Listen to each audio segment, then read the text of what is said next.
Hello, this is the first of 3 lectures in a mini course on Pagan Theology, which will be running, or released at least, one Thursday evening for the next 3 weeks. But I'll leave them online so you can watch them on whatever day or time you would like to watch them on. This is aimed primarily at people who identify, to use that dreadful word, as pagans, or are committed pagans. That's a better way to put it.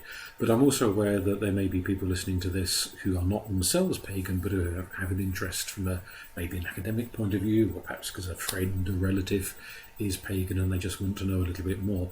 So I'll try and balance this somewhere between absolute beginner, for whom some of these terms may be completely alien, and people who are quite familiar with a lot of the jargon terms used and are more interested in knowing about the theological side or getting into it. Although even there, this really is a sort of an introductory module, an introductory course.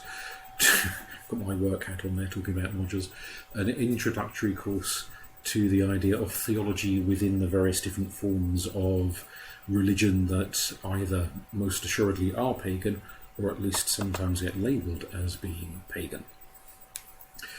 So the 3 sessions will be today looking at broad issues in theology and concepts in theology and how they can be applied within paganism. The second week will be looking more at issues connected to deities and other types of spirits. That's not to go over an endless list of names and beings and so forth, but rather the kind of broad theological concepts as to how we can understand and start thinking about and engaging with different ideas, different points of view on what these entities are and how we relate to them and understand them within our lives. And the final week we'll look at theodicy, which is a school of thought that emerged primarily within Christianity but has been applied to pretty much every religion on the planet. In the Christian context, it's how do you reconcile the notion of evil and suffering and despair with the existence of a supreme, all-powerful being, God in the Christian sense of the term. Now, obviously not every religion has a notion of God as a supreme entity. Certainly a lot of the pagan religions tend to view their deities as not the supreme beings, but as vast and eternal forces within the universe, but not necessarily supreme entities. So we don't have quite the same issue around understanding suffering. And a lot of pagans, especially modern day pagans at any rate, will shy away from using words like evil. But clearly there are people in the world who do vile, sadistic, dreadful, awful things to each other and to other living beings, animals and the planet itself. How do we comprehend and understand that level of vileness? Whatever word you want to use to describe it, how do we understand that within a broader religious context? So that final week we'll be looking at how different ethical codes develop and exist and how we understand them within the varying forms of paganism, well, some of them at any rate, and how that also accounts for why people suffer, what is the point of suffering, and why are some people just so bloody horrible and do such vile things. Where does that vileness come from? Now, there are a lot of different forms of religious practice which may be labelled pagan in various different contexts, either by the people practicing it themselves or sometimes by outsiders, by sort of academics and so on, who would say, oh, well, that's a pagan practice. And that in itself is a dilemma which needs a little bit of reflection, but I'm not going to offer you any concrete answers on, because I think it's outside the remit of what I'm aiming to do here. But, for example, if we're looking at books written in the Victorian and the Edwardian era, they will often refer to Hinduism as a pagan creed, and they're clearly meaning that in a rather dismissive, snotty fashion, in the same way that they were viewing ancient paganism of a couple of thousand years ago in a rather snotty and dismissive fashion. Now, talk to Hindus, and some Hindus, people like Ram Swarup, great Hindu philosopher, will say, yes, we are a very similar system of thought and philosophy to those found in ancient Europe, and there's a lot of overlap, and so we can be understood as a pagan religion, whereas other Hindus will very strongly reject the label of pagan as this weird Western thing that's nothing to do with them. And it's a curiosity as to how we understand labelling, again that word, in the context of religion. Should we be only calling pagan those traditions which call themselves pagan, or is it a label that can be applied to religions that are very similar to those, but within the cultural context in which they exist, the word pagan has never been particularly relevant? It's again, perhaps, a rather Western point of view. I can't offer you any concrete answers on that one, but something to think about, and you may have your own opinions. And we're going to touch, as we go along, on various different types of belief system that are polytheist or pagan, and there is a distinction between the two. It's not a total overlap, it's a bit of a Venn diagram. I won't try to cover every single conceivable variation of paganism, because we'd be here for the next 5 years just doing that alone. So it's going to be a soupçon, as it were, of different traditions, different belief systems, a little bit of this, a little bit of that, and trying to apply them more to get you, the listener, thinking about these issues than to offer you any concrete answers on any of them. The polytheism issue we'll really more get onto next week when we're starting to talk about deities. There are some people who would describe themselves as pagan, who do not believe that there are any gods or goddesses or beings of any such nature in existence, but when they read mythology, Greek, Roman, Egyptian, Norse, Celtic, etc., regard those stories as fundamentally metaphors, and the gods as sort of poetic archetypes describing natural forces and aspects of the human psyche. There are other people who believe all of these many different gods and goddesses are just different names for the same basic force.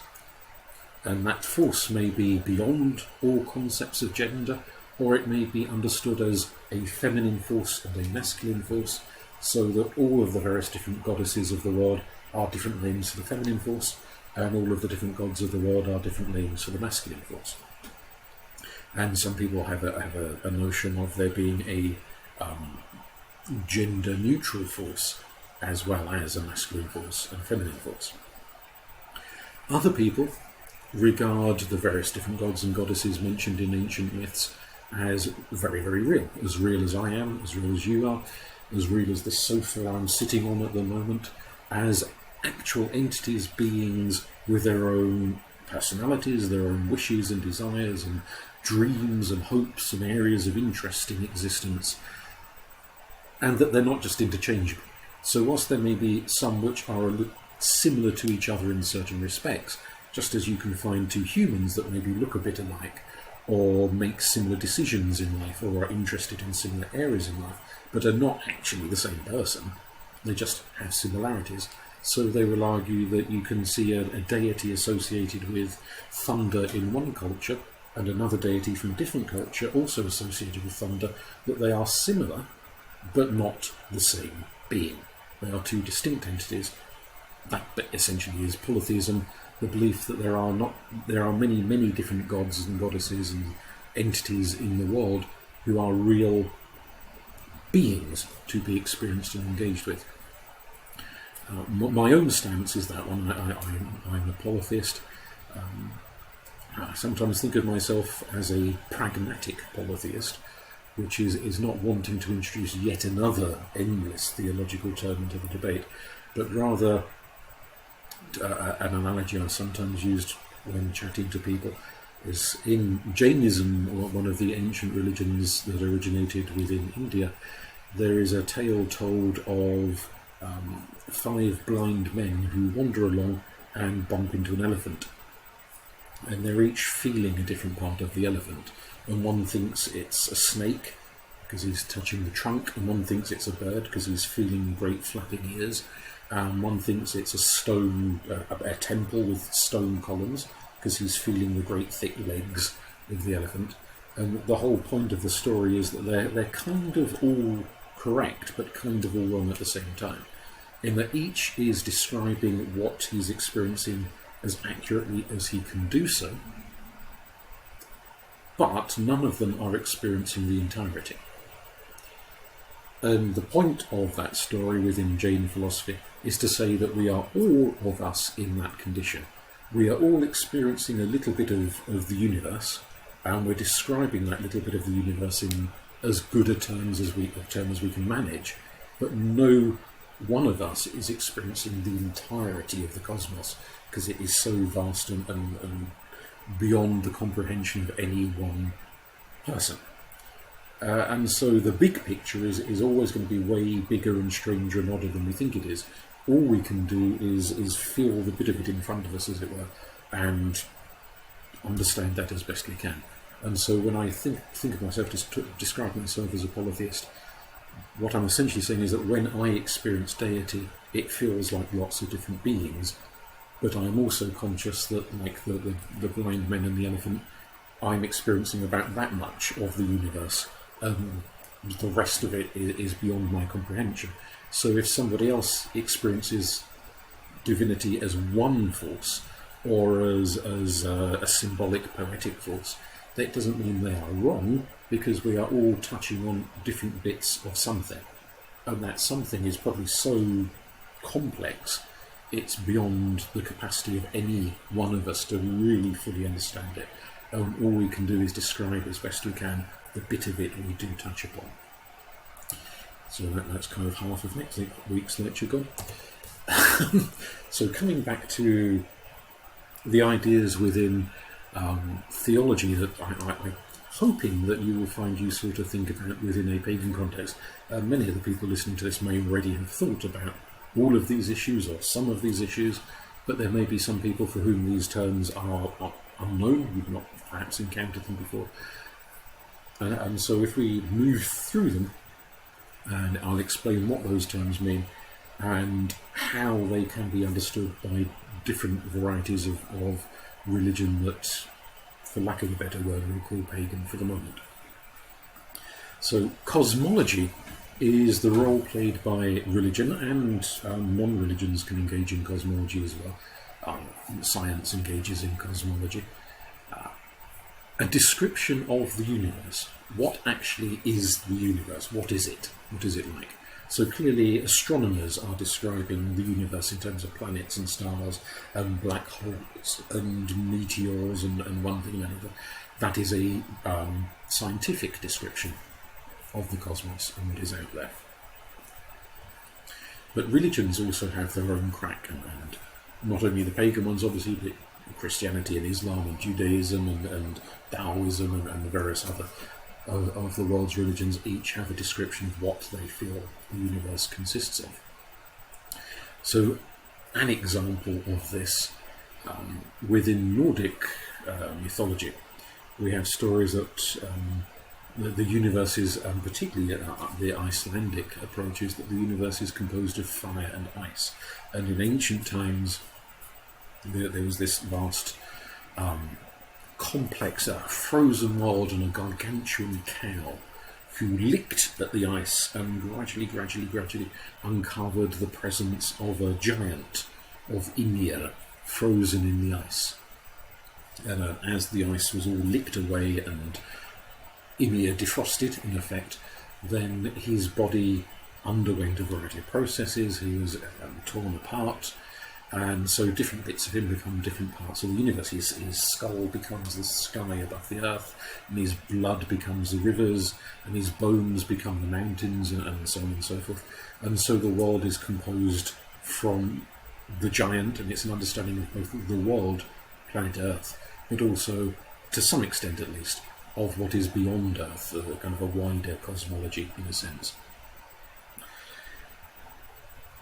It creates a picture, and there are similar stories to be found in ancient Chinese mythology, and quite a number of religions have this idea of there having been a giant, and the giant's body is chopped up, and bits of the giant become this, and bits of the giant become that, and this is where the mountains come from, this is where the seas come from, this is where the sun and the moon, and so on, as bits and pieces of a giant's body. Now that story, as a cosmology, could be taken literally, and maybe there were people in the ancient world who thought, yep, there was this sodding great big giant whose body was chopped up, and that mountain over there is a bit of his bones, perhaps. But then again, there may have been a lot of people who took it more metaphysically.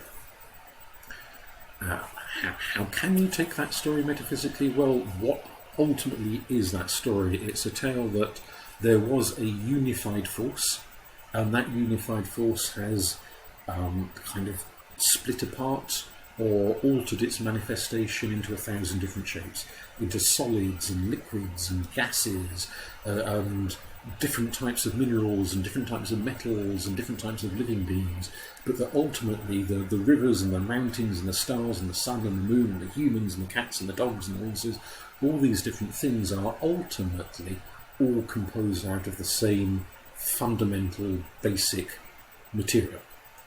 And you don't have to think of that material as an actual giant, a kind of a fairy tale type of a giant. You can take that simply as a metaphor for the original force from which everything else emerged. Which is not so very different from some of the ideas argued from a scientific perspective, except in that case it's using very, very different language. But the notion of everything coming from the same basic original matter, if you like, and emerging from there into a much bigger, more complex picture. So you can understand cosmology both as what story is told of how the universe was created and what's out there and what's around us, but also you can understand it more symbolically as a way of trying to account for very complicated processes, and again, a bit like the blind man and the elephant, in the best language that people can muster at the time to convey very, very difficult concepts in a way that other people will understand. And so poetry and metaphor and symbolism and imagery and trying to work out what those images mean are part and parcel of cosmology and understanding accounts of what is in the universe. And some of that account of what is in the universe is largely going to focus on what's on this planet, what's around us, where did the different animals come from, where did the different plants come from, why are there mountains, why are there oceans, and so forth. But sometimes it's accounting for where does the sun come from, where does the moon come from, what are the stars, what are those distant twinkly planets that we can see, and as telescopes were developed and people gained a better understanding of what they were looking at, where did those planets come from? What are they? Are there other beings living on them? Accounts of gods and spirits and so on are also part of cosmology, in that it's saying what else is there in the universe aside from us. So it's all about understanding what's out there, and that's a function of pretty much all religions to some extent. And the pagan religions have their own takes on what is out there, and so you can kind of find out about those stories, and you can read them and contemplate them, and see if one of them speaks to you, conveys some deeper meaning and understanding of the nature of the universe itself, and how it came into being, and to some extent where it's going. Eschatology is, in a sense, at the opposite end of the spectrum, in that some religions, not all of them, but some religions have a story about not simply the beginning of the universe, but the end of the universe. What is going to happen at the end? Will there be an end? Will there be a point at which things cease to be? An obvious example of that from within Christianity is the story of Armageddon, the great war between good and evil, which is an idea also found in a number of other traditions, including some of the pagan ones, of stories of great cosmic battles between gods and giants or demons or monsters of some force, clashing between great forces, great rival opposing armies that fight it out, and often it's a long ongoing fight with sort of periods of peace and periods of warfare, and it rolls on, maybe for hundreds, thousands, millions of years. But the eschatological element is who wins at the end. The end may be literally the end of everything, a vast destruction of everyone and everything, or it may be an outbreak of one side wins and then there is peace for whatever's left of history. and the passage of time. So some pagan traditions have that very notion that there will be some ultimate battle, whereas others don't appear to have any kind of end goal story, or at least if they did, maybe that story has been lost to the passage of time, which is always a problem in studying the old pagan traditions, is that some of them, a great deal of their original stories and traditions and rituals and so forth have just been lost over the passage of time, and we can only speculate as to what some of that may be. And again, if you're coming at this as a pagan yourself of some shape or flavour, then do you think one day reality will end? Now, we know that at some point planet Earth will cease to exist because scientists, astronomers and so on have studied other planets and can point out planets that have ceased to be. And so the Earth is no different. One day, millions and millions and millions, hopefully billions, of years into the future, it may cease to be. And certainly when I was growing up, we had the looming threat of nuclear war dangled over us on a regular basis, that this may not be some vast distant event when the sun goes supernova and consumes the Earth. This may be something that happens an awful lot earlier through human stupidity. And we managed to blow ourselves to smithereens. Thankfully, obviously, that didn't happen, and it seems to be receding into the background as a possibility. It doesn't preclude that one day maybe the Martians will invade and blow us to smithereens, who knows? But will there be an end? An end to the planet, an end to humanity, an end to all of existence? Or will everything continue on, which is an idea to be found in a lot of the religions originating in India, that time is cyclical, and like a phoenix it goes through its existence and things destroy, but instantaneously they are born in a different form from the ashes of the old phoenix, and a new bird emerges, a new cycle begins. And so there's never really a total ending, there is only an ending of this chapter before the next chapter starts, and the next, so on forever, if the human mind is capable of comprehending forever. So you may see things as cyclical rather than as linear with a definite end, after which there is perhaps nothing. Theodicy mentioned as this study of human suffering. Now, one not assume can be the suffering of other species as well, not only human suffering. But why do people suffer? Why has life evolved in such a way that we can suffer great physical pain, and maybe even more of a complicated challenge to answer, great mental and emotional pain? Why are we so capable of being unhappy? Perhaps we are more capable of unhappiness than any other species on this planet, at least. Sometimes it feels like that, although maybe that's open to debate. So accounting for suffering is something that many religions aspire to do. Why do people suffer? And not only religions, but also evolution as a scientific theory to say that the capacity to experience pain is to the advantage of the human body in the long run, if it causes you to move away from the thing causing you pain, rather than just sit there and get more and more injured. So that there is a wholly scientific explanation, an evolutionary explanation for why the human body experiences pain. You can sort of speculate about possible psychological, emotional, evolutionary advantages to mental pain as well. But we'll come back to the realm of religion. Most religions at some point have tried to account for why life can be so very painful. Sometimes suggestions that the pain is for the greater good of humanity. We'll go into more of this next week anyway.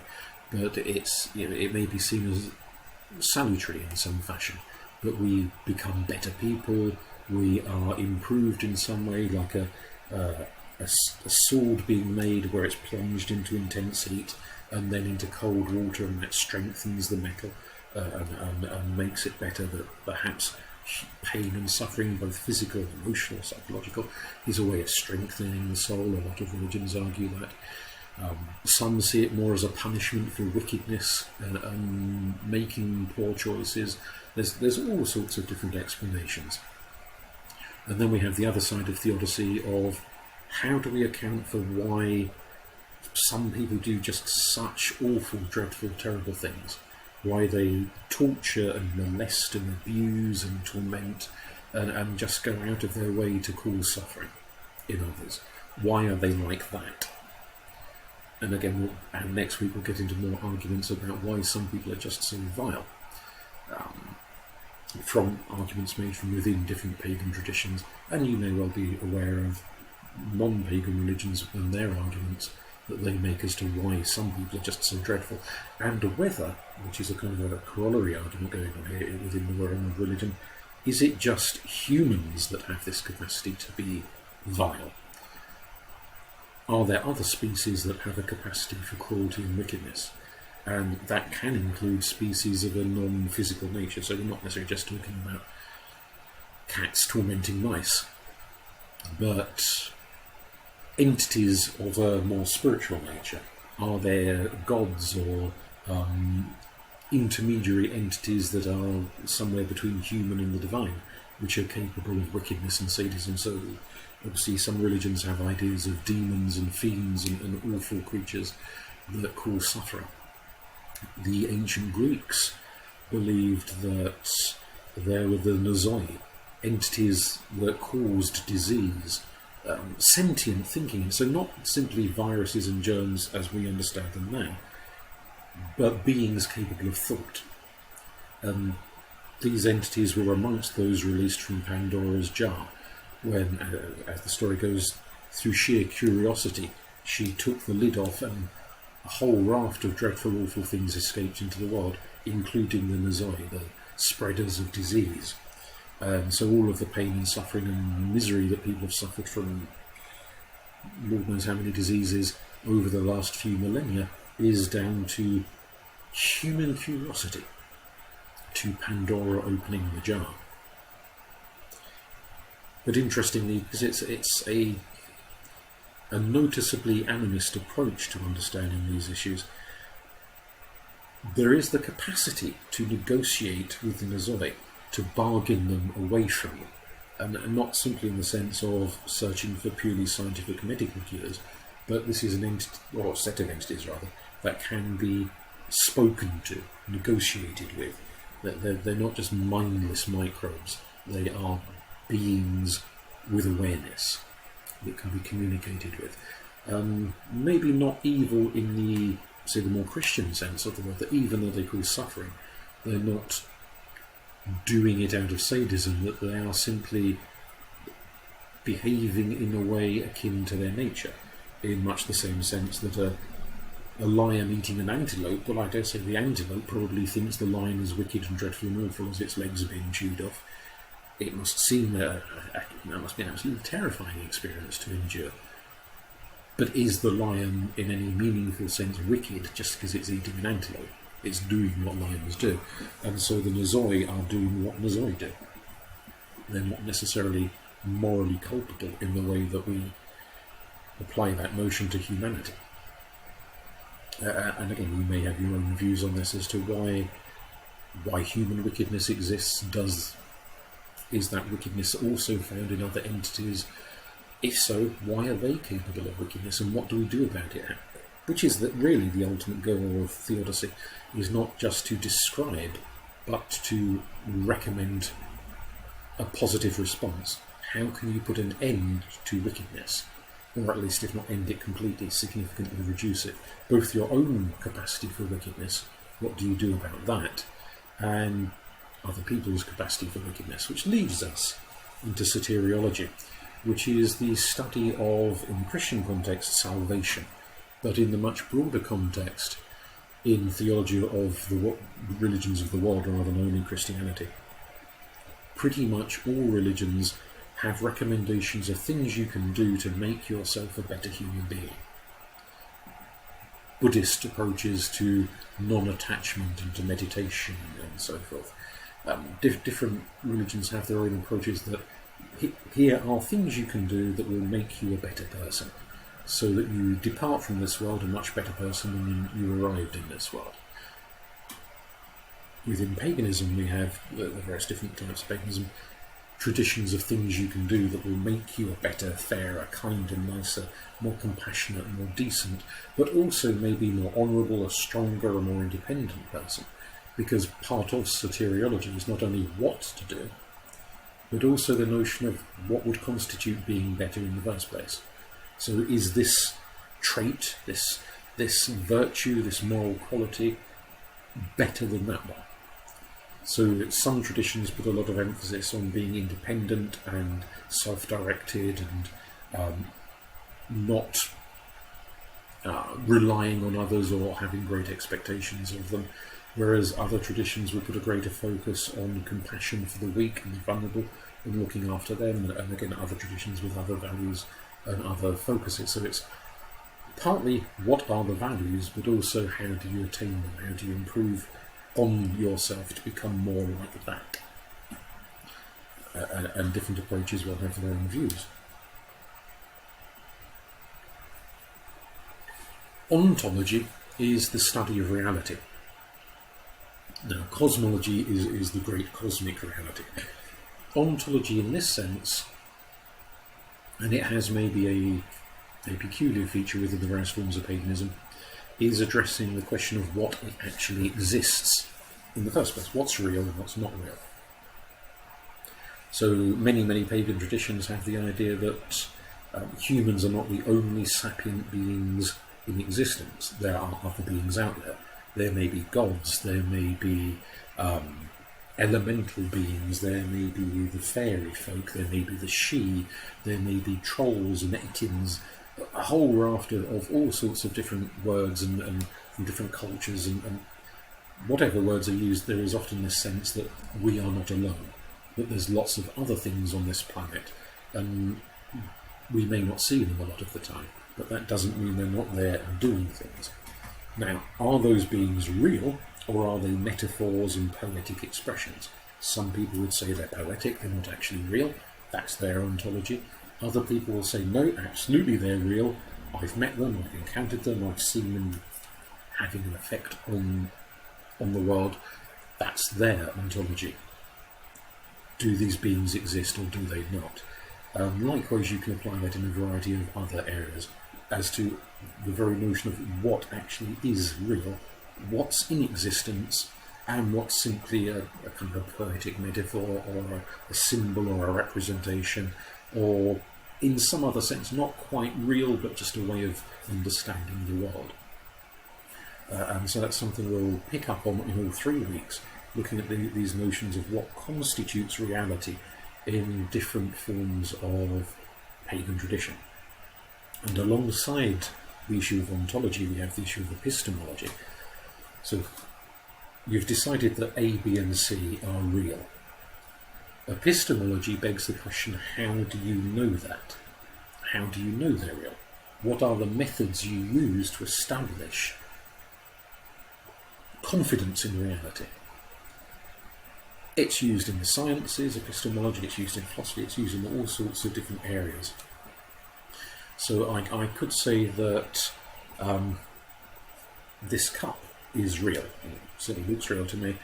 What's my epistemology that this cup is real? Well, I can touch it and I can hear sound. I can sort of taste it in the sense, well, I can put it in my mouth. It doesn't particularly taste of anything, but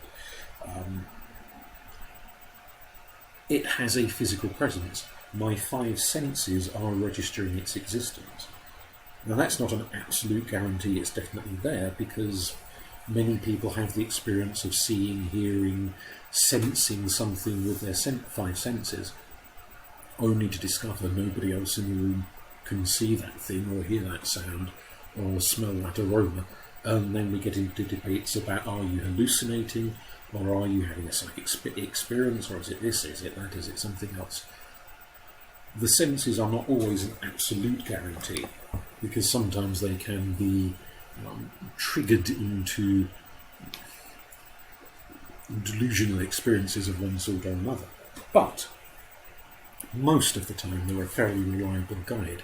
And again, that's part of epistemology. How, whatever it is that you are convinced is real, how do you know it's real? What methods do you use to assess the reality of it? Let's say somebody, as it is quite common in certain forms of pagan tradition, somebody engages in magic. So they say, well, they're going to work an act of magic, they're going to work a spell, and they're going to get certain kind of candles, they're going to do this, they're going to do that, and it's a certain time of the moon, and blah, blah, blah. And they go and do it to make something happen. Their ontology is that magic works. Magic is a real thing. And there are certain methods of doing it. Not every pagan would go along with that, but a fairly large number do. How do you know? I mean, obviously you can sit and watch the person doing what they're doing with candles and incense and the rest of it, but how do you know it's making the slightest bit of difference to the outcome that they're trying to achieve? So let us say the outcome is to cure a friend of an illness. How do you establish, what's your epistemology for whether this has worked or not? Partly it could be, does the friend recover from the illness? Because if they don't, if they stay ill or maybe even get worse, then what is there to suggest that that act of magic achieved anything? Because, well, it hasn't. That person is no better than they were before that spell was cast. But if they get better, is that an instant proof that it was the ritual, the act of magic, that made them better? Because clearly it could be something else entirely. Are they taking medication from the doctor? Is this the only person praying for them, working acts of magic for them? There could be 5 other people doing it. How do you know it wasn't one of those 5 people who made the cure come about, rather than this particular person who resolved the problem with their magic? So again, who was it? How was it? What happened? What caused it to change? Different people will have very different criteria for how they establish these things. Some people will want to approach it in a very scientific manner. Others will say, oh no, I trust this person, I intuit, I feel in some inner sense that this is what happened and that's sufficient for me. I'm not about to go off on one saying who's right, who's wrong on that, but simply that whatever your approach is, it's something worth thinking about. To think to yourself, well, how do I go about establishing whether something is real or not? What's the thought processes that go through my mind? And having sat and reflected on them, do I feel happy with them? Do I want to change them, revise them, amend them, or are they completely fair and down the line and correct? How do I go about establishing the kinds of claims and notions and experiences you're more likely to hear about within the different forms of paganism than in a lot of other walks of life? Pneumatology is the study of the spirit and the notion of the human soul. Not everyone would use the word spirit and soul to mean exactly the same thing. Some people would say they're slightly different things, but that in itself is a pneumatological discussion. Is there a soul? If there is, what is it? Is it the only insubstantial part of humanity, or are there several different parts?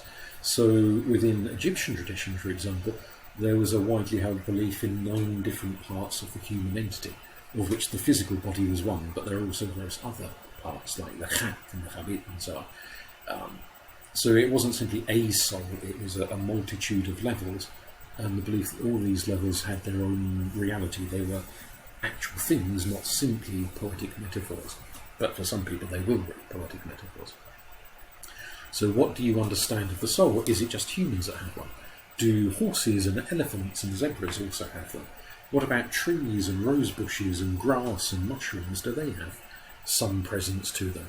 An animist, someone who believes virtually everything in existence has some kind of soul or presence to it, would argue, well, exactly that pretty much everything does, including rocks, including rivers, including clouds, and a long list of other things as well.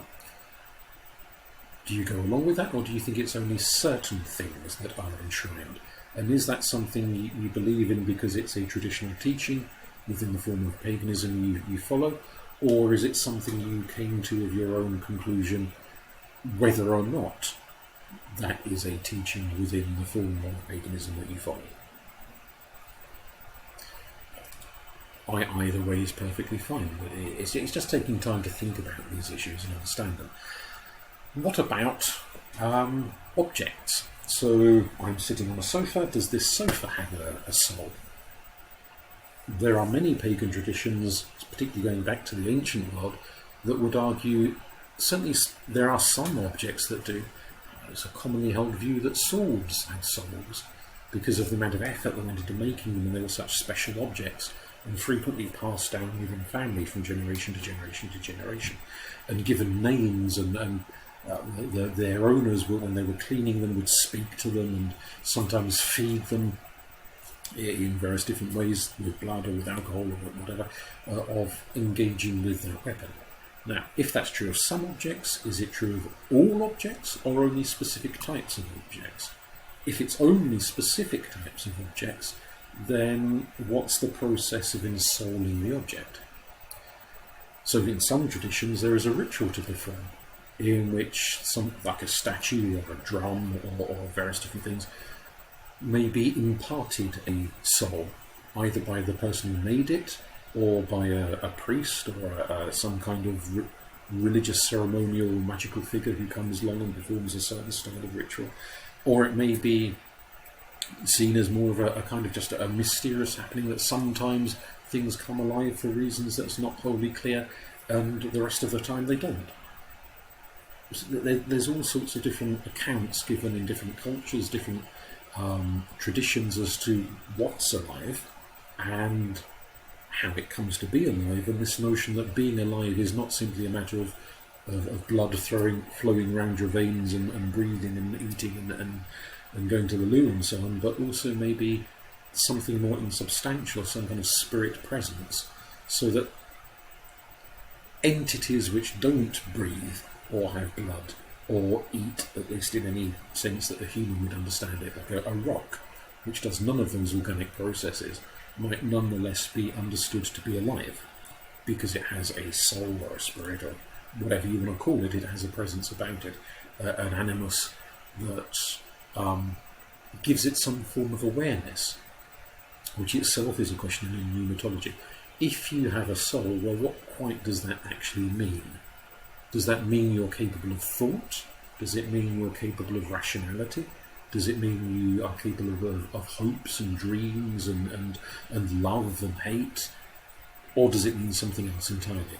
How do we understand those terms? And so that's an area to think about. Teleology is the notion that there is a goal in life, something to work towards. In philosophy there can be a million and one different goals, but a lot of religions argue that there is a main overriding goal, that we are here for a reason. Now, you could argue an evolutionary reason, we're here to reproduce and pass on our genetic code, or for those of us, people like me, that have no interest in reproducing, we may be here to assist others in passing on their genetic code. A purely kind of evolutionary teleology. But other people might suggest, particularly within the religious context, that we are born to achieve certain goals, and those goals may be peculiar to each individual. So my goal is different to your goal, for example.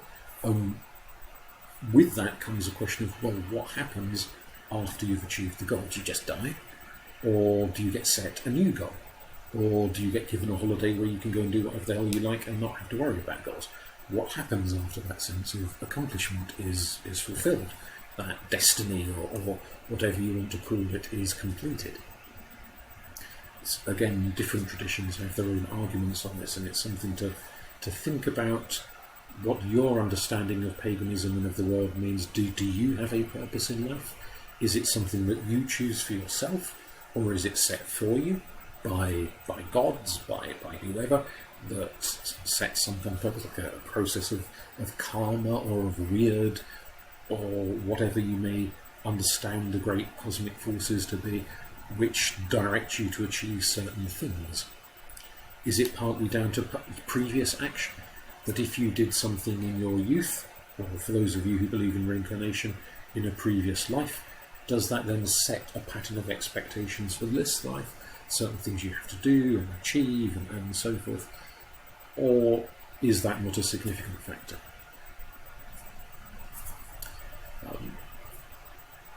Religions also, or pretty much all of them, provide some form of social cohesion. They bring people together in shared ritual, shared holidays, shared beliefs, shared goals, shared hopes and expectations and moral standards and so on. And you do get cake, and of course in many forms of paganism you get mead as well, which is an added bonus. It's the social side of paganism or any other religion is not to be underestimated. It's not just a kind of frivolous cherry on the cake. It's a central feature of religions, is to bind people together to create community.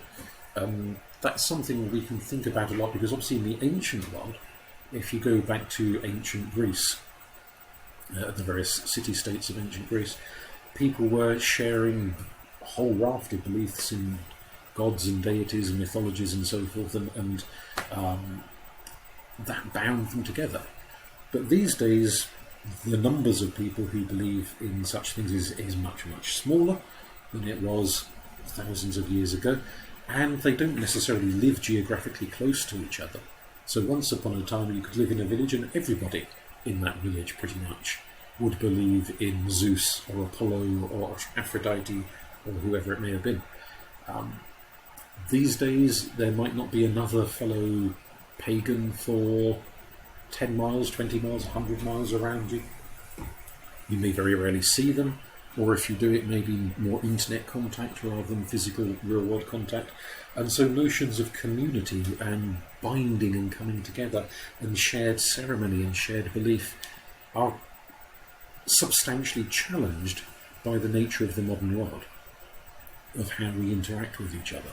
And of course society is no longer accommodating in quite the way it used to be in the distant past. So once upon a time, everyone in the village would have got together to celebrate Winter's Night, or whatever it might have been in that part of the world. It would be a given that if you had employees or servants or whatever, you'd give them the day off to participate in that. But nowadays, of course, whilst we have mainstream Christian festivals in Britain, of Easter holidays and Christmas holidays and so forth, the traditions of the ancient world aren't necessarily recognised. Your boss might be accommodating and willing to give you a day off for something, but then again they might not, and there's all sorts of negotiations that go on as to how we understand what we do and how we do it and why we do it and where we do it. So I have an altar in my home where I talk to the house spirits of my house. Where I work, I'm sure there are spirits resident in that building, but I'm not allowed to build a little altar to them or light candles to them. Health and safety, let's set right to the building. If I started chanting and burning incense and dancing around and praying to the spirits of the place I work in, I'm sure somebody somewhere might have a word and think, hang on, what are you doing? This is a bit odd.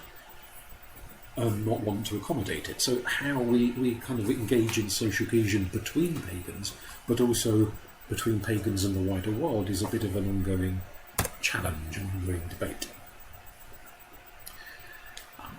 Religion can come with a bit of a cost. Any religion can, and we are maybe very, very aware these days of the downsides of religion, because they get a lot of publicity, more so than they would have done a few centuries back, perhaps.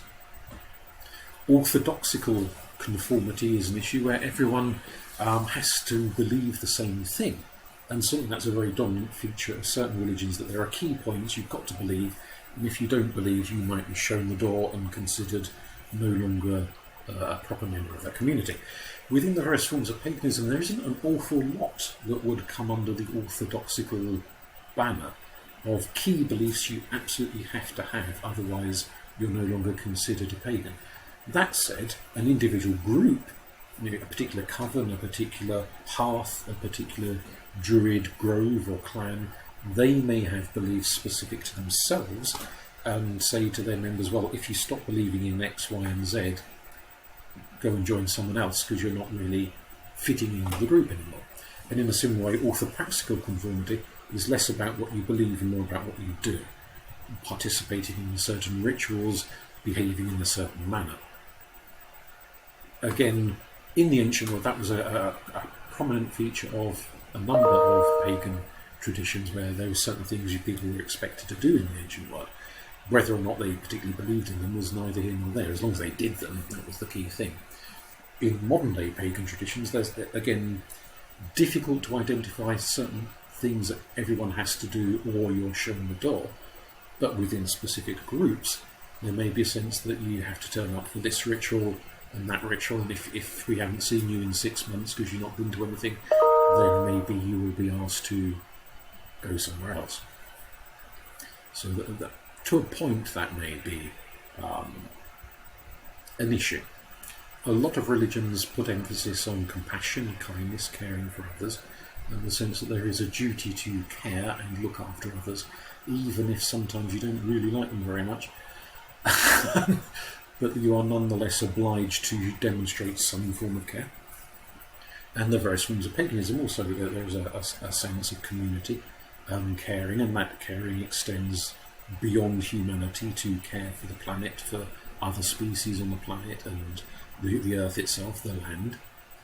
And so a pagan who, and again, is this an orthopraxy? Perhaps. A pagan who was polluting left, right and centre, didn't give a monkey's nuts about looking after the planet or other people, might not fare so well in wider pagan communities if they were seen not to care. And again, does that care have to be simply behaviour? I.e., you can be nice to someone but not really like them, but you do your duty by them anyway. Is that sufficient? Or does it have to be married with a wish to nurture and look after, a kind of a heartfelt wish to care for someone? Speaking out may be an issue, the need for truth, and certainly within my understanding of Druidry, which I'm not going to suggest is shared by everyone who would call themselves a Druid, but the notion of the motto of the Fianna, of the Fina. The Fina were one of the warrior bands of ancient Ireland, a kind of a little bit like a sort of Robin Hood and the Merry Men kind of thing, where they would live outside of mainstream society and then come in to protect communities, and if they were under threat, that they would be a sort of, rather like the A-Team, they'd be the people you call when the going got tough. They had a set of 3 moral principles, which we'll mention when we get on to the session talking about ethics. But briefly, one of them was the need to speak out, the need to praise that which is good and condemn that which is bad. And silence was seen as a problem, because not praising good discouraged goodness, and not condemning wickedness or dishonourableness kind of gives a green light to it. It gives people a sense that they've gotten away with something, or no one really cares if they've done it, so they'll go and do it again. And so there's a moral imperative on speaking out in that context, which is not necessarily something widely found in other areas and other philosophies. Sometimes there can also be a duty to silence, both in the sense of meditation and quietness, and taking quiet time to sit and think and so forth, but also perhaps that there are certain issues that should not be mentioned or touched upon that are inappropriate. Or maybe if there is an in-the-house problem, then it's seen as something you should deal with in-house and not go and tell the wider world what is going on. Something we've often seen, particularly with sex scandals and things in larger religious communities, which isn't to say there aren't sex scandals in paganism, because there are, but thinking here more of bigger religious communities in the wider world, the mainstream world, where a member of the clergy has done something awful, and there is a reticence to go to the police, because then it will become public and it will create a slur on the religion, and rather there is an attempt to sort of deal with it discreetly in-house, which sometimes might work, but also as often as not doesn't work at all. That individual may be just moved on and go and continue their unsavoury activities somewhere else. The donation element is simply that a lot of religions do have running costs, If you've got churches and mosques and temples, those buildings, there's electric bills and gas bills and all the rest of it to pay. That's maybe a financially supported clergy, all sorts of things like that, where people are expected to put money into a collection plate and make donations and so forth. Not so much an issue these days, at least in paganism. I'm sure in the ancient world, temples and so forth would have needed to be financed and run. But even a small group, a little coven or hearth or whatever it might be that meets up, someone's going to buy the candles or the incense or the mead or whatever it is, and whether it's all chipping in a few quid to pay for the overall expenses or taking in turns. So this week you buy the candles, next week somebody else buys the candles. There's ways around this and how it takes place, and whether it's seen as burdensome on some people or an honour to help chip in. How we relate to money is an issue within many religions.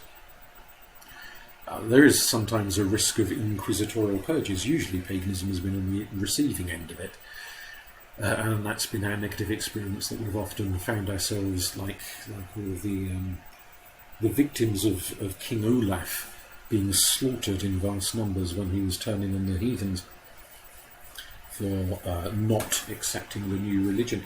So that's been a not uncommon experience. But these days, I might suggest this is perhaps a factor of social media and the general sort of censoriousness of social media, where people are whipped up to get all very excitable about certain issues and then go and vent their puritanical spleen rather, not spiel, their puritanical spleen on those who are perceived as having the wrong views or the wrong beliefs or behaving in the wrong way. Modern day paganism is as susceptible to that sort of thing as more mainstream religions have been in previous periods of history, and occasionally still today. And certainly there are examples. I've heard stories from Russia and stories from Greece and other countries where modern day pagans find themselves in their meeting places, their temples and so on, being vandalised or attacked or assaulted by forceful members of mainstream religions who regard what they're doing as wicked and will go and kick seven shades out of them or set light to their meeting places and that sort of thing. So that sort of inquisitorial element still goes on. It's not entirely a phenomenon of the past. The chap here is Ninian Smart, who is a leading light in the world of religious studies. In fact, he was one of the first people to really galvanise it as an academic subject and get people talking about religion in an academic way. It didn't, as far as I know, talk an awful lot about paganism. At least I've not come across any of his books where he was giving much attention to that. But his concepts could easily be transferred across. One of his ideas was that there are 7 key features of most religions, arguably all, but at least most, the ones you've got here on the screen, and certainly we can think of paganism and its various forms of paganism within these different contexts. So to give a little flavour of each one, material culture are the physical objects used, the buildings and so forth. So the candlesticks, the altar cloth. If you're a Wiccan, you might have an athame, a ritual knife, or a staff, or a cauldron, etc.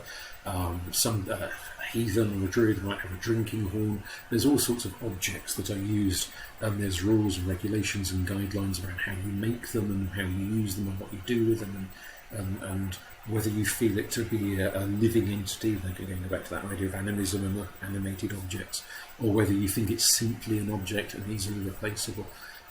Understandings of material culture, what you wear during a ritual, the places you meet. Do you decorate them? Obviously in the ancient world we have huge temples, not so much these days, but people might meet in a woodland glade or in someone's garden and put up an altar. They might have statuary, they might have things dangling from trees to make the place look pretty, and all of the engagements they take place in.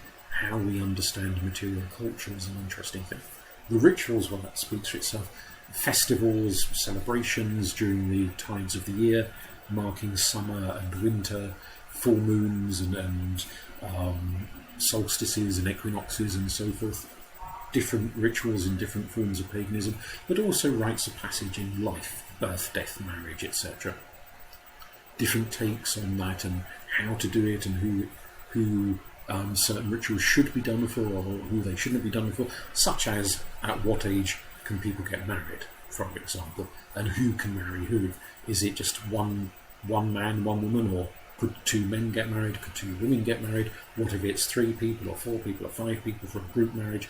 Some traditions accept all of that, some traditions only accept certain parts of those ideas. So different ways of understanding rites of passage and what can be done and should be done and how to do it and so forth. Social engagement is pretty much what I was saying earlier about the cake and the mead. Bringing people together just to socialise, to be with each other, to get on with each other, hopefully, most of the time. So ritual is part of that, but also it's not just church groups that have bingo evenings and parents groups. A lot of pagan groups will meet up and they'll go for a picnic, or they'll have a lecture on something, or a storytelling, a bit of music, a bit of this, a bit of that. A social element that bonds people together. The experiential is a very interesting area, and maybe at some point in the future I might do something just looking at this alone, but for the sake of these 3 sessions we'll keep it brief. The experience of the numinous, of the wondrous, of the divine, those moments, whether it's in ritual or you're just walking the dog and suddenly in the woods you get a sense of something, or you wake up at 3 in the morning with a real notion that there is some wondrous presence. Could be a frightening presence, actually, it doesn't always have to be a lovely one, but nonetheless those moments of awe when you think, actually this is what it's all about.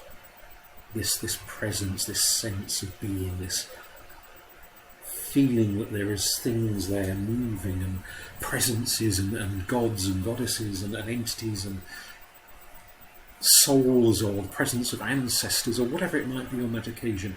Those profound experiences, whether they last a few seconds or a few minutes or longer, where you touch upon something wondrous. The mythological are the stories of gods and goddesses and ancestors and kings and queens and warriors and priests and so forth, and how those stories are understood, who tells them, how are they told? Is it just reading from a book? Is it oral storytelling? Is it enacted like a drama, painted onto the walls?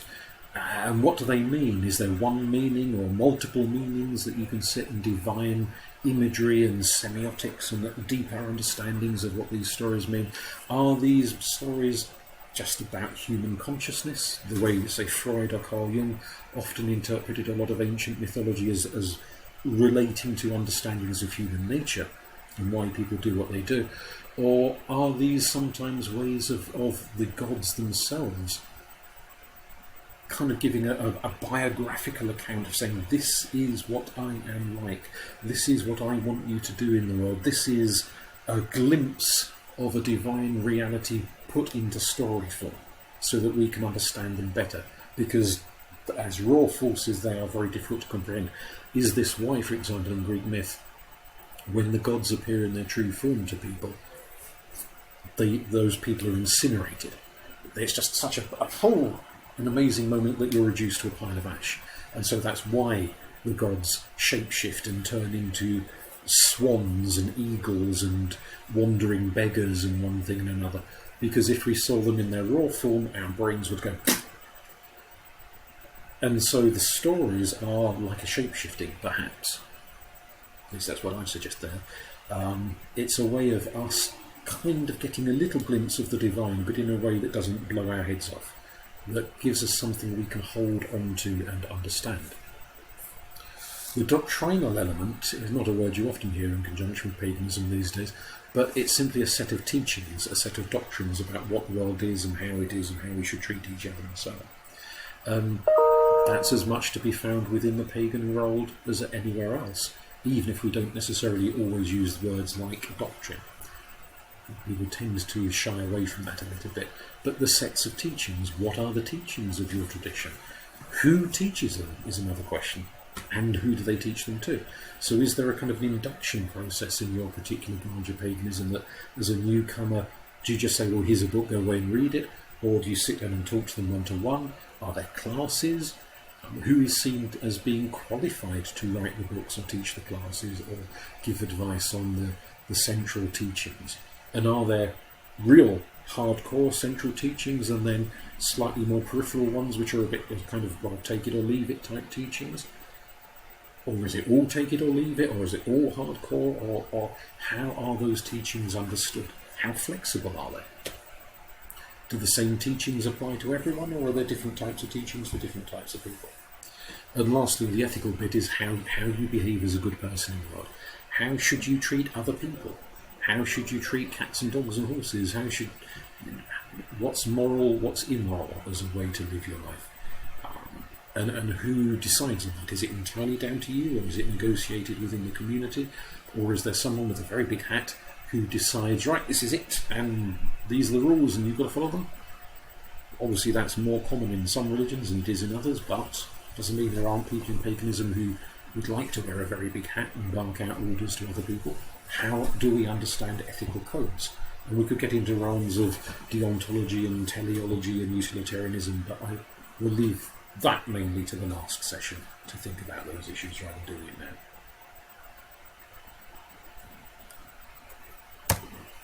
Sorry, skipping that. So if we're talking about religion, not everyone will say paganism is a religion. Some people like to say, oh no, it's a philosophy, or it's a way of life, which is fair enough. But often it's different, there's a bit of a semantic argument, often different words conveying the same basic notion. The word comes from two possible Latin sources, and it may be a little bit of both. Religio means to have good faith, also good ritual. There is a huge benefit to human existence in meaningful ritual. Whether that meaningful ritual is of the religious variety or in sports, for example. There's a lot of ritualistic behaviour in sporting contests, which gives context and meaning to the people who participate or watching the sporting contest. So there is a real benefit to ritual, and so that coming together, which kind of goes hand in hand, I think, personally, with the root of religare, to tie fast, to link to. So it's to tie a community together, tie one person to another through shared ritual and shared faith, shared belief, shared views of the world. But also, you could argue, to tie the living to the dead, to link us to past generations and by extension to future generations. So there is continuity in the community from generation to generation to generation. It's not just make it up as you go along, but a sense of cohesion. But also to tie us to the gods, to whatever it is that we view as being out there, to give a sense of being linked to something bigger, greater, longer lasting, more enduring than one little human life.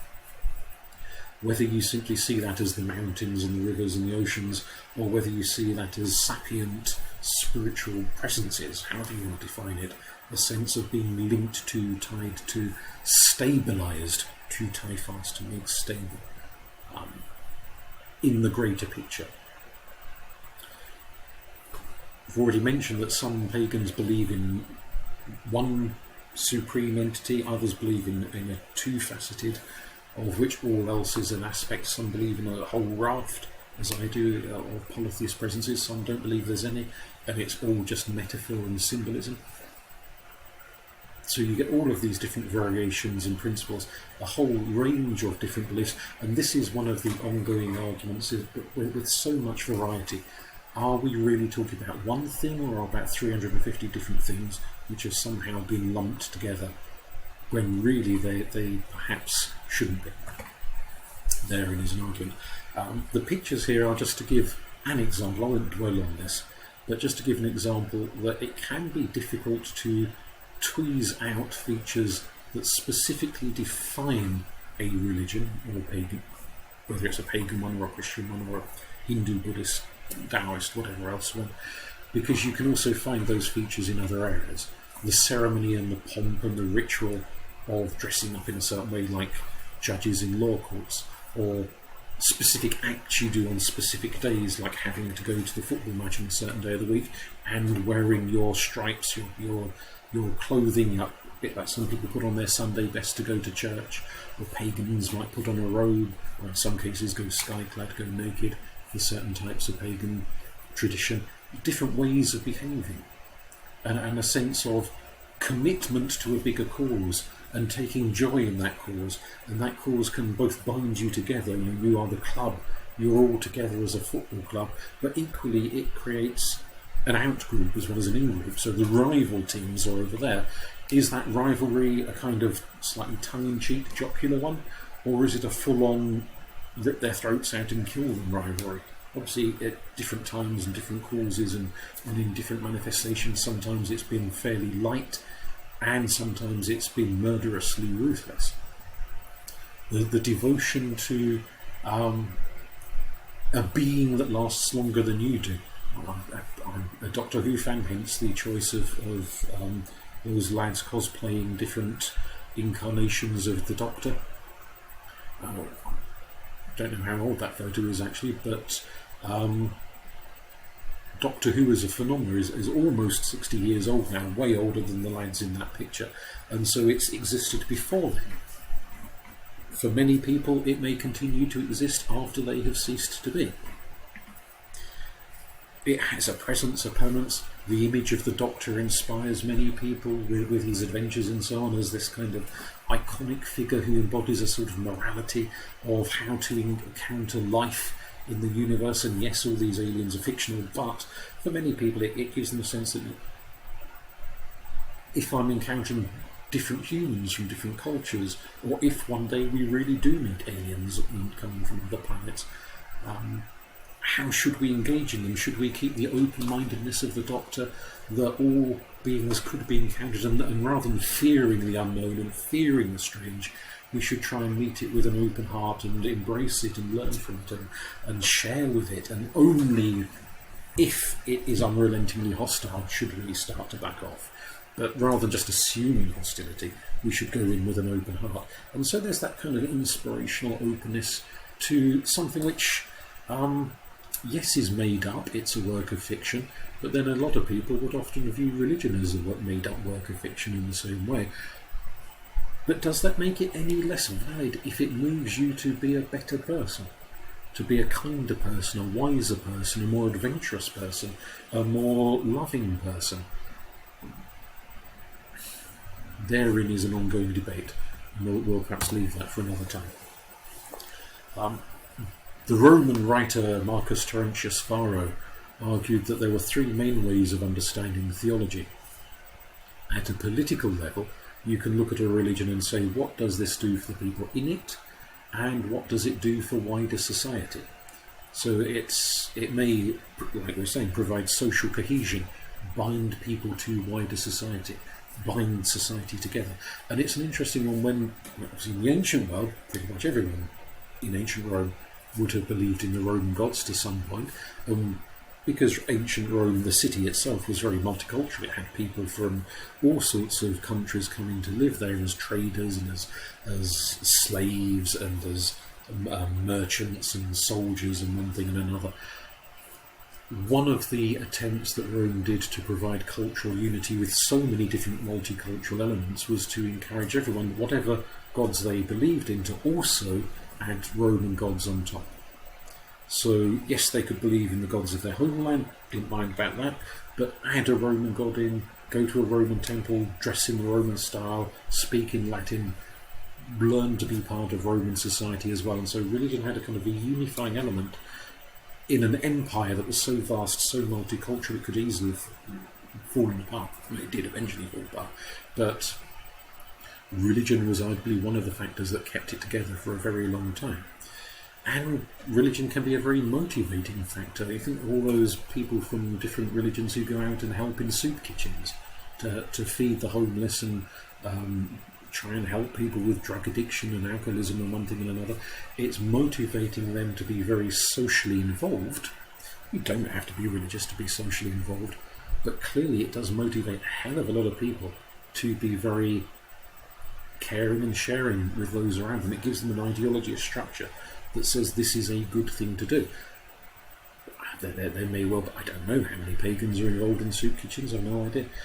There may well be, but also often within paganism, a big motivator is not just to help other human beings, but to go and volunteer at the local dog shelter or the cat's home, or go and plant trees with a reforestation scheme, to get involved with helping the planet as well as other human beings. And so there's a kind of a, if you like, a political element in that a lot of people feel their gods and goddesses are calling them to do this or calling them to do that, to make the world a better place in some way. The natural theology element is something that's often argued by a lot of atheists these days, that mythology can be a way of understanding nature. So stories which perhaps symbolically represent the changing of the seasons, or try to account for mountains and rivers and forests and why the world is shaped the way it is. Like some of the things we were saying earlier about the giant and the body of the giant being used to shape the world around us, but also in a sense that not only can it be seen as an attempt to explain natural phenomena, but also that natural phenomena can be a manifestation of the divine. So if you maybe were an ancient Egyptian, or indeed a still living kineticist devotee of ancient Egyptian gods today, the crocodile is a living manifestation of Sebek, the crocodile god. It's one of his children. And so you can look at animals and trees and landscape features and see them as manifestations of the deities associated with them. This is their physical presence in the material world. So it works in both directions. Mythical theology, he said, is a way of delving into those myths as being symbolic rather than actual accounts. So if you look at a story of Odin stealing mead, does that mean at some point in history he generally did go and steal mead? It actually happened. This is like a newspaper account almost. Or should we rather take it as metaphorical?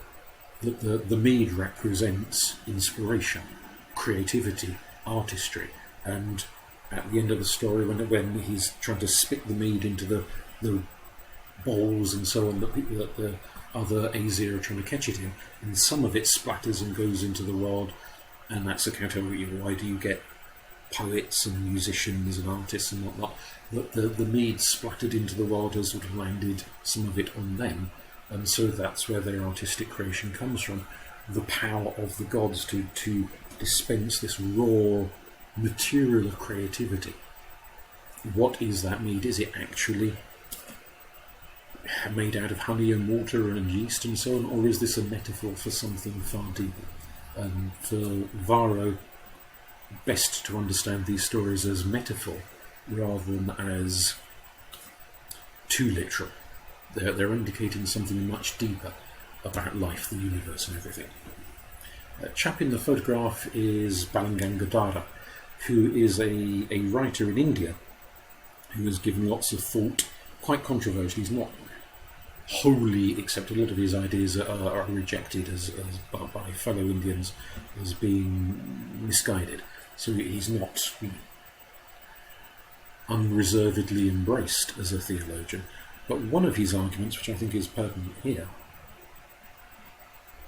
is that when Europeans first went to India, which is actually a very long time ago now, but he's not thinking of the early arrivals in terms of the ancient Greeks and the Romans and so on. He's thinking of the more recent arrivals with European empires going over to India, initially to trade and then to conquer.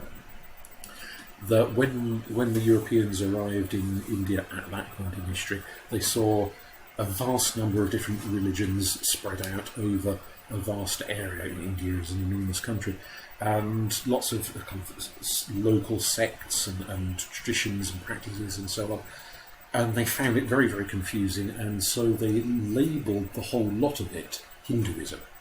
So Balangangadhara now argues that Hinduism is really a mislabelling. It's lumping together 1,000 different unrelated traditions as if they were all the same thing. And it was done for the convenience of Europeans because in the European mind they thought, well, this is Christianity and this is Islam and that's Judaism. We like putting things in boxes, and so we arrived in India and we wanted to put the Indian experience in a box. And so one of the really big boxes was Hinduism. And he says there are religions of India, but you can't just lump them all into one big massive box. He says a lot of other stuff as well, but that's what we'll stick to for the moment. Can we make the same argument about paganism? So we are looking back at the ancient world, and we're seeing a whole raft and plethora of different beliefs and practices and gods and goddesses and spiritual ideas from all sorts of countries all over Europe, and we can see similar sorts of ideas in India and in Africa and in China and other parts of Asia and so on. Have we just lumped, when I say we, what we're largely talking about is historians, academics, religious scholars, just lumped them all into one big massive box and gone, oh well, that lot, all that confusing stuff over there, that lot, we'll call it paganism. There you go, done. Labelled that box, put it away now. When in fact, these are very different things. There's, I think, a valid argument to be made, and I appreciate that I am contributing to the box of confusion by talking about pagan theology in this very presentation, seminar, whatever the hell you want to call it, which isn't helping, is it? But nonetheless, are all of these different, so if we're thinking Druidry and heathenry and Hellenismos and Kenneticism and the Religio Romana, and then maybe if we want to branch further afield into other parts of the world, which brings up this issue mentioned right at the start, about if we're going to look at Hinduism and Taoism and Shintoism, religions that maybe have lots of gods and concepts and practices that may be quite similar to things that we can find in other parts of the European, the Western world, but who would not use the word pagan of themselves. Do we lump all of these things in the same box? Or are these really quite different phenomenal manifestations and belief systems that should be treated as quite distinct, quite separate, quite different things? Maybe the Western approach of lumping them all together confuses rather than explains. Maybe so. Something to think about anyway. There's an element within particularly pagan religions of contractuality that is perhaps less common in some other forms of religion, I suspect. Contractuality is, to use the old Latin phrase, do ut des, I give that you may give. The sense that I'll make an offering or say a prayer or pour out a libation, I'll do this, do that, do the other, and that opens a doorway for the gods, the ancestors, the guardian spirits, whoever it may be, that they will give something in exchange. And the old idea of reciprocity, a gift begets a gift. So if I have made an offering and that offering is accepted, then maybe in exchange I'll be given a good harvest if I'm a farmer, or I'll be cured of an illness if I'm suffering from an illness, or if I've got to go to war, I'll be victorious and come home alive and in one piece, or if I'm going to go travelling on a long journey, I'll arrive where I need to go without being robbed, murdered, molested on the way. I'll arrive there safely. So it's an exchange process. And so the basis of a lot of interaction, not just between one human and another human, but between human and the realm of spirit, is I'll do this for you, in exchange will you do that for me? And it's a negotiation rather than an automatic thing. There's a kind of interaction between us and them to achieve what we want. And also, of course, that it's not just something initiated by the human to the other, but it may be initiated by the other to the human. That I will make this offering to you, mere mortal, but in exchange I would like you to do such and such a thing. And then it's a negotiation. Do you accept the initial offer and therefore obligate yourself to make the exchange? Which can sound, given that we're very used to the Christian context of language around religion, that God is love and Christ is love, and there's a big emphasis on love more so than you have to do this now. And it can, if you talk of contractual religion, it can make it sound a bit sort of heartless in a way, a little bit uncaring, but it's not meant to. A sense of fulfillment. If we look at, say, Confucianism or Taoism, these are traditions that put a big emphasis on filial piety. That you look after, when you were young, your grandmother looked after you, and then when you grow up and she's very old and very frail, you look after her. It's one has given, so the other one has given. And there may be days when it's done through gritted teeth, because in any relationship there'll be days when the other person is just driving you around the bend. But that doesn't mean you don't love them or care for them deep down, even if occasionally you'd like to throw things at them. But you look after them anyway, even on those days when they're annoying the hell out of you. And obviously not just humans, but your dog, your cat, your goldfish. When the dog pees on the carpet, and it's frustrating, but nonetheless you still feed the dog, because you've got a duty to do so, even when sometimes that relationship is put to the test by the behaviour of the other person. There is an element of contractuality about that. You've got children, so you have to feed them and clothe them and look after them, even if some days you possibly would quite like to lock them in the cellar for a few hours. But nonetheless, no matter how annoying they can be at times, you've a duty to care for them, just as you've a duty to care for your pets and so forth. And that's, to some extent, reciprocated. I don't know what the duty of your goldfish would be to you, I have no idea. But if you look after your children have to behave in a certain way in exchange. Maybe that's looking after you when you're elderly, maybe that's just tidying up their bedroom and doing their homework and the other things that you expect of them. You've got a dog, maybe you expect the dog to guard the house and bark when anyone tries to break into the house. There's a kind of a reciprocity going on there. And so this is essentially saying that our relationship with the realm of spirit is an extension of our relationship with the realm of the physically living, the manifest, of other human beings and creatures and so forth. It's not essentially very different. So I've got a duty to pay my taxes, and in exchange I expect the government to keep the NHS running. I give that they may give. Is my relationship with my gods, well, hopefully it's better than my relationship with the government. But is it fundamentally much different in that I give so that they may give, and there's a cycle of reciprocity and mutuality?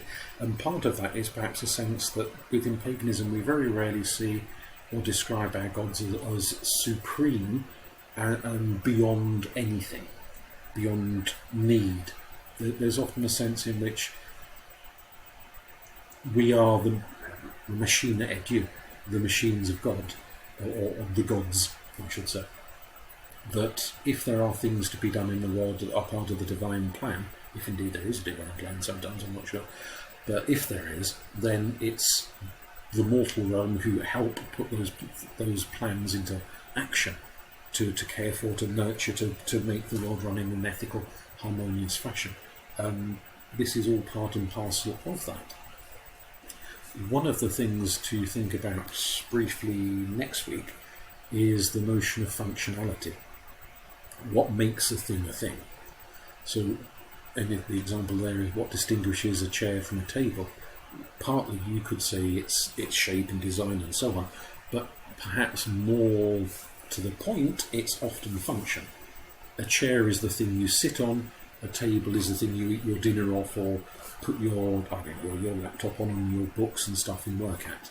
You could easily sit on the table, of course, but by and large you use this object for one thing and that object for another. And functionality helps define what something is. And you can start applying that to ideas of guardian spirits and ancestral spirits and gods. Is there a sort of a functionality? A god does this, an ancestral spirit does that, a guardian animal does something else, etc. And it can be understood beings can be understood to a point by their functionality. Religion can be understood by its functionality, and that functionality is all of the things we've talked about previously, the fulfillment of contracts, the social bonding, and so on and so forth. Do pagan religions fulfill certain functions that other religions don't? And maybe vice versa? I'm not sure about, but something to think of. What function does your religion fulfill in your life? For you personally? For the people around you, if you're not the only pagan in the village and there are others who you join with, is the function in your life the same as the function in their life? Is there a function in the wider community?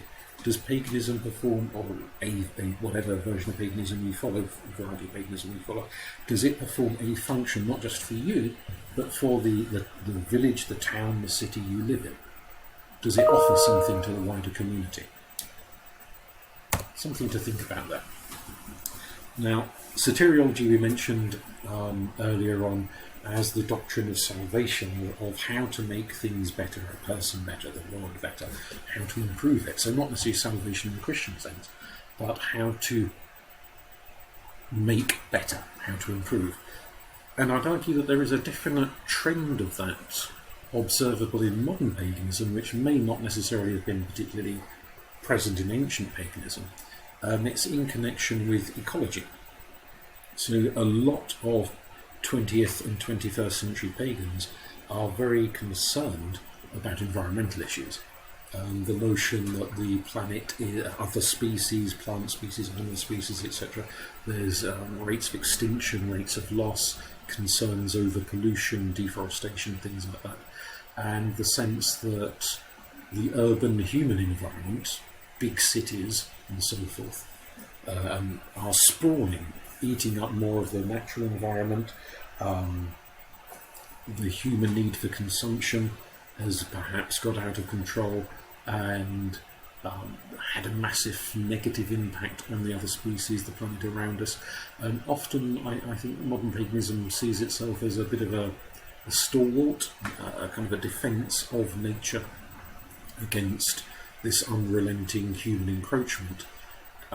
Both in the sense of motivating a lot of pagans to go out and pick litter and plant trees and volunteer at animal shelters and donate money to environmental charities and causes, and maybe go on protest marches and read placards and one thing and another. But also perhaps in the sense of trying to educate other people who aren't pagans to be more environmentally aware. And I'm sure there are loads of people who are very environmentally aware and not pagan. You don't have to be pagan to be environmentally aware. But I suppose, put it in a political sense, promote the green agenda. Which can be a difficult thing, because frequently that agenda gets hijacked by dubious political parties and individuals, and separating the self-interest of certain causes from maybe wider environmental concerns is not always an easy thing to do. And it does leave people vulnerable to being exploited and used in ways that they didn't originally wish to be used or exploited. Are we here to, well, I was going to say save the planet, that's incredibly melodramatic. Ultimately, is it more about saving humanity? Because as we know from the dinosaurs and many other species, there are umpty thousand species over the course of history, the history of planet Earth, that have gone extinct, and the planet has just rolled on quite happily, and new species have evolved. We could get to the point where we make our own planet such a mess that human beings can't survive on it anymore, and if we all became extinct, the planet would continue rolling on, and other things would evolve to take our place. So it's not the planet per se that we are saving, so much as it is ourselves and our niche in the ecology, so that we can go on living on this planet without kind of shitting in our own nest to the point where we can no longer live in it anymore. Is there an element of that? Is that a good thing? Are we at risk of being hijacked by more mercenary political interests sometimes? I suspect that does happen. If so, are we going about it in the right way? Is it enough to plant trees, pick litter, wave placards, or the more spiritual uses, meditation, chanting, ritual magic, or is that all just a bit of nonsense? So you get the deep ecologists who say, no, you need that real deep, profound spiritual connection to the earth. And then you get social ecologists like Mary Bookchin who say that's just a load of old hippie codswallop. And what you need is real political action, not all this chanting and wafting of patchouli oil about the place, but something a bit more hands-on. Different opinions on that one. Something to think about anyway, and what role that has in your life. So is it just kind of a self-directed spirituality, where you are improving your own soul and your focus is on you? Or is there a focus on the planet and other species? Or a focus on helping other human beings to get better? So you can, just as in some religions they'll go out and try and save souls, I'm not suggesting pagans run around saving souls, but maybe that there is a drive, at least in certain traditions in paganism, to want to try and help people, other humans, in a specific sort of a way to try and improve their lives. Something to mull upon. There are some different forms of pagan tradition. There are those that kind of draw on a bit of everything, a bit of Greek, a bit of Roman, a bit of Norse, a bit of Celtic, a bit of this, that and the other, and assemble them all together.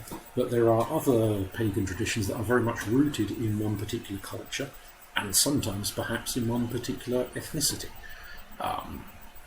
And again, whether they would all use the word pagan is a moot point.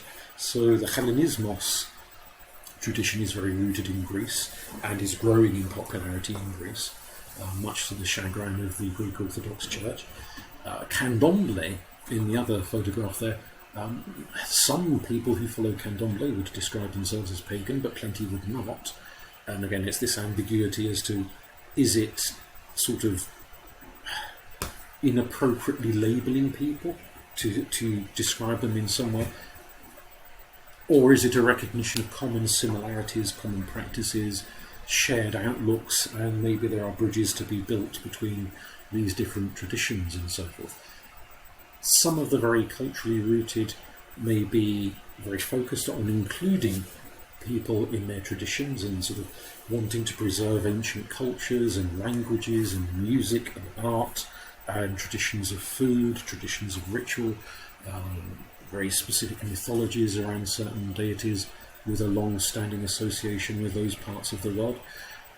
Is it confined to those parts of the world? Of course not. Paganism isn't now found all over, in the sense that once upon a time most of the people worshipping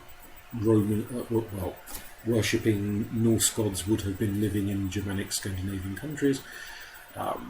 But these days you can find people in Australia, in Canada, in America, in China, in Japan, all over the place worshipping those deities. So it's the geographic regions that thousands of years ago would have been the main focus now are not the only focus, and indeed sometimes actually there's much more focus in completely different parts of the globe because of human migration and migrational ideas, as well as groups of people, so that some traditions have become a lot more popular in totally different parts of the world from the part of the world where they originally started. Things change, things move. And that can open up some interesting questions about how you practice certain culturally rooted traditions when you're no longer in the geographic region where they started. So it may be that, for example, within the Egyptian tradition there's a big focus on the Nile, the River Nile. But if you don't live in Egypt and you're following this tradition, do you find a local river to where you live and use that as a sort of a substitute sacred river? Or do you still look to because the Egyptian calendar was heavily based around the flooding of the Nile and the receding of the waters of the Nile and different changes in the river itself? So do you still look to the calendar of that land, even if you don't live in that land, or do you adapt to the part of the world you do live in and find some equivalence there? These are questions rather than me attempting to put answers to them. It's something to think about how we understand how we relate to sacred landscapes or to other landscapes when we're no longer in the original sacred landscape. in which that tradition was rooted.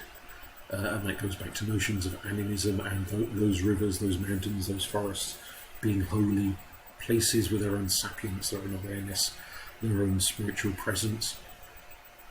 But not only is there a question of inclusion, sometimes there's a question of exclusion, because in some traditions there is a move, increasingly so, to say, well, this is for our people, it's not for your people. So you've got to either speak a particular language or be able to trace your ethnic ancestry back a certain number of generations within a particular culture. So if you come from a different ethnicity, a different culture, you might find yourself being told, well, this isn't for you, you must find your own gods, your own spirits, your own way. Is that simply a recognition of the bond between specific groups of people and specific deities and presences? Or is it a form of putting up barriers to just kind of exclude in a more negative way? And it is far too easy to scream racism these days. It gets bandied around left, right and centre, to the point where it's almost like the little boy who cried wolf. But that doesn't mean it doesn't happen within paganism, that sometimes there aren't people who go, no, for less than noble reasons of wanting to keep other people out. Because if the gods call to you, should it matter what your skin colour is, what your ethnicity is, or any other factors, social class, age, sexuality, and whatever else, if they call to you, they call to you. Should the decision be down to the gods themselves as to who they want participating, rather than down to more human, mundane politics? Or, at the end of the day, communities have got to run themselves, and you need people to get on with each other. There's no good having a religious community where one half hates the other half. That doesn't go down too well, clearly. So how do you negotiate these things? These concepts of who is in and who is out. And it's maybe not simply a question of orthodox beliefs and orthopraxic behaviours, but a sense of the people themselves who should be part of this tradition and who equally should not be part of this tradition. Is that down simply to maybe moral character, or is it down to other factors entirely? Something to mull over.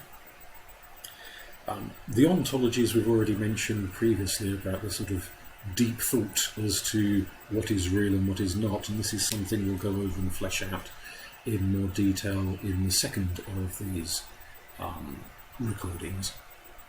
But as well as what we've touched so far, mainly on notions of deity and ancestor, and a little bit on ideas of magic and performing a healing ritual, but we'll expand upon those ideas as to quite what pagans see as real, and the epistemologies by which they go about establishing realities, because there is this big emphasis on things that to other people, to outside people, to non-pagans, might seem a little bit potty, frankly, but nonetheless have significant reality to the people who engage with them. And so with the ontology goes the epistemology. How do we understand the realm of mythology, the realm of gods and spirits and long dead ancestors? How do we encounter and experience them? How do we know if what we're experiencing is real, or whether we're having a psychotic episode and imagining it, or chewing far too many dubious substances and hallucinating it? A key issue here, which is something I'd like to think about a bit more next time, is the question of language, because we have languages to describe visual sensations, audio sensations, aromas, the world around us as we perceive through our 5 primary senses. What we have less of is a language to describe those more mysterious, highly subjective spiritual experiences that come through meditation, through dream, through those sudden events, those kind of experiential happenings which just crop up unbidden, where you get a sudden sense of something, or a vision of something, an experience of something, and how do you convey that to someone else? Not just someone who is not pagan. I mean, that's difficult enough, but even conveying to another pagan if you don't have a common language to describe what you're experiencing with. And that's something I think might have existed in past communities, but has probably been lost somewhere along the line, and maybe needs to be re-established as to how we in the modern world, within this sort of subculture, communicate concepts and ideas to each other, such as notions of what the gods are, or experiencing subtle presences in different locations, that sense of the numinous, of the mysterious. Something to think about. But I've waffled on more than enough, so next week's one, which I will record, hopefully, all being well in the world, and put out for people to listen to on Thursday evening next week, we'll be looking at this very issue of divinity, how we understand deity, whether it's one being, multiple beings, different aspects of the same thing, purely symbolic and metaphorical, or something else again. Not just deity, but also what you might call, for lack of a better word, somewhat smaller spirits, localized spirits, which are known by 1,001 different terms in different cultures, as well as ancestral spirits and other kinds of notion of beings of a more mysterious order that may exist in the world, or do they? And that's one of the questions to look at and think about. If you've enjoyed listening to this and you've got some questions, please post them on the blog or on the Facebook section, and I'll try and answer some of those questions next time. Or if there's particular issues you would like looked at next time, then I'll try and make a point of incorporating them into the presentation, because it may be something you would like to know about that I haven't even thought of, that I could try and incorporate in response to this particular area for next week, and address that.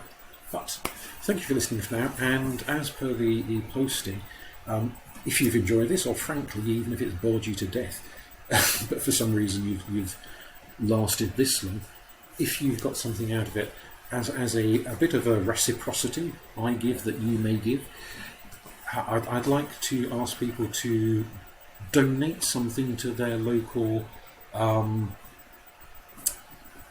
food bank, or that's what we call them in Britain. Possibly, I'm aware that there may be people from other countries listening to this, and maybe you don't call them food banks, maybe you call them something else. But there'll be charities set up of some sort which go around trying to feed people who are facing hunger and very limited resources. Significant issue in many parts of the world at the moment, and very shamefully in this country too, where we're so screwed over our economy, but that's another story. So if there's a food bank local to you, whether you want to give them some money, or whether you want to take a load of tins and cans and whatever down there and give them an actual donation of food, whichever way you want to do it is up to you, whatever is most straightforward. But to help people who are struggling to make ends meet, struggling to put food on the table, feed themselves, feed their kids, feed their dogs, feed their cats, if you could chip in to help out, either in a very small way if your resources are limited, or if you're loaded you might want to do it in a more grandiose way, that would be lovely too. Thank you. And I will hopefully be seeing some of you, as it were, next week as well. Bye.